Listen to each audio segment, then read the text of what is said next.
So my research project's called Kill Your Darlings, and it's a partnership with Culture Perth and Kinross, specifically the museums, and it's based on a William Faulkner quote in which he was saying is that when we do creative projects, often artists, we get very excited about something that we really love, a character that we love, a particular piece, but that might not be the best thing that we need for our story or our creative work.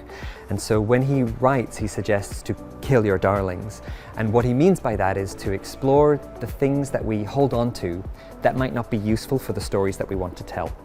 And the reason I called it that was because I was really interested in how in museum collections, we often hold on to things that perhaps are not useful. So if we're thinking about decolonization, if we're thinking about the ways that we tell certain narratives, the way that we tell certain stories, there are habits, and so I was interested in how we could kill the darlings of museum management and the museum habits. Not as a way to challenge and critique, but as a way to think through how museum management could be different. And so having a partnership with the museum, Perth Museum and Art Gallery, we were able to think through the ways that those darlings of museum management could be rethought creatively, could be developed differently. And in that in itself, the impact has been really encouraging new people to engage with the museums in ways that are really different and they haven't really engaged with before. And that's really exciting because the museums belong to the people.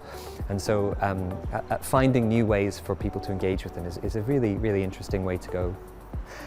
An example of the impact so far might be how the museum and gallery collection managers have told me that they are braver.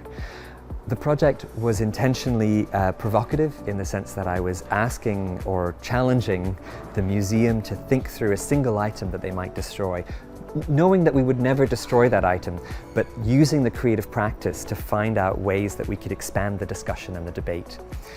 They were very adamant in the beginning that this project was not going to develop because they were so afraid of the potential destruction. But through the creative process, through my research, I was able to guide them through this process by which they have said to me directly that they are braver in their choices about how they engage with their publics. They're less frightened about what the public think because they are aware that the public is actually invested.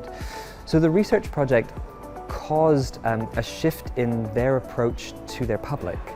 And that in itself is really exciting because it means that they're not just doing the same old things again and again and again. They have shifted how they think about their public and are braver and more excited about how they engage with them.